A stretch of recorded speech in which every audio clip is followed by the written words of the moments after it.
বেকারত্বের যন্ত্রণা বুঝো। ভাতের থাল হাতে নিয়া কোনো সময় কাঁদছো?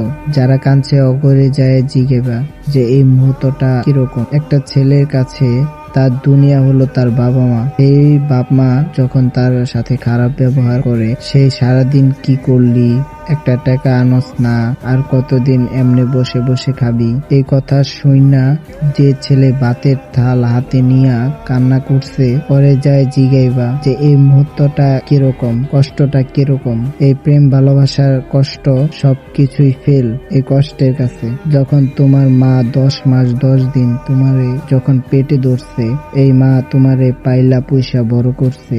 এই মা যখন তোমারে কইব কি কামাই করলি বা আমাগো লাইগা কি করলি, কি দিয়া পারলি, তখন তুমি বুঝিও ভিতরে কিরকম লাগে। ভিতর থেকে আমি মনে করি তখন প্রত্যেকটা ছেলের এই মুহূর্তটা যখন ফিল করে, ওই ছেলের আর বাঁচার কোনো প্রচেষ্টাই থাকে না। মানে ওর মন চায় না যে আমি আর বাইচা থাকি, তখন মন চায় যে আমি মইরা যাই। এটাই নিয়ম ভাই, বাস্তবতা মানতে হইব সব সময়। এই কষ্টটা আমি মনে করি দুনিয়ার সব কষ্টের কাছে হার মানাইব এই কষ্টটা। বাপ মা মনে করো এমন একটা জিনিস, না কিছু বলা যায় না সহ্য করা যায়। মায়ের পায়ের নিচে সন্তানের বেশ, ওই মারে কি কমো। আর বাপ তো মনে করো পৃথিবী, এত কষ্ট কইরা বড় করছে, সেই বাপরে কি বলবো। দোষটা মনে করো নিজের দোষ দিমু নাকি ভাগ্যের দোষ দিমু, এটাই বুঝতেছি না। আমি চাই যত বেকার মানুষ আছে,